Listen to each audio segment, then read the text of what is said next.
Veľkonočný pondelok je typický najmä tým, že už od rána sa do ulic našich malebných miest a dedín vyberú aj takíto fešáci. Výzbroj a výstroj je pomerne ustálená. Obleky a kravaty z minulého storočia, korbáč, igelitka a rôzne rozprašujúce nádobky s čudesným obsahom. Keďže aj Slovensko už drví kríza, dievčatá a ženy by nemali čakať luxusné značky, nie že by to tak bolo po minulé roky, ale skôr to budú lacné šmédy od Vietnamcov či z poľského trhoviska. Veľa chlapov si však myslí, že všelijaké voňavky a kolínske sú trápne a stačí poctivá slovenská, na Žitnom ostrove samozrejme maďarská voda. Čím je jej viac a studenšej, tým lepšie. Niektoré staré dievky aj sami ochotne nabehnú proti korbáču či vedru, aby si susedia nemysleli, že sú už načisto odpísané.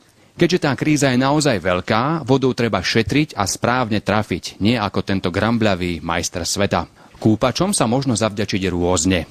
Šunkou, vajcami, koláčmi, nejakým tým eurom, ale najmä ohnivou vodou.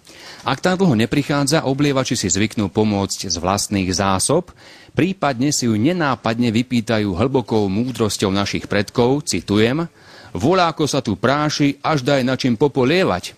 A krátko za tým nasleduje ďalšia celoslovensky populárna veta, citujem, gazdina a do druhej nohy nič? Čo chcete, aby som okrivel? No a naozaj poctiví šuhajkovia nechcú vynechať nikoho z rodiny, známych či susedov a tak chodia od brány k bráne. A pretože naše ženy sú vraj pohostinné, nečudo, že viacerí sú už okolo obeda vyčerpaní a voľne pohodení aj v neprirodzených polohách. To bol Peter, veľkonočný Petrus. Dúfam, že si jeho rady vezmete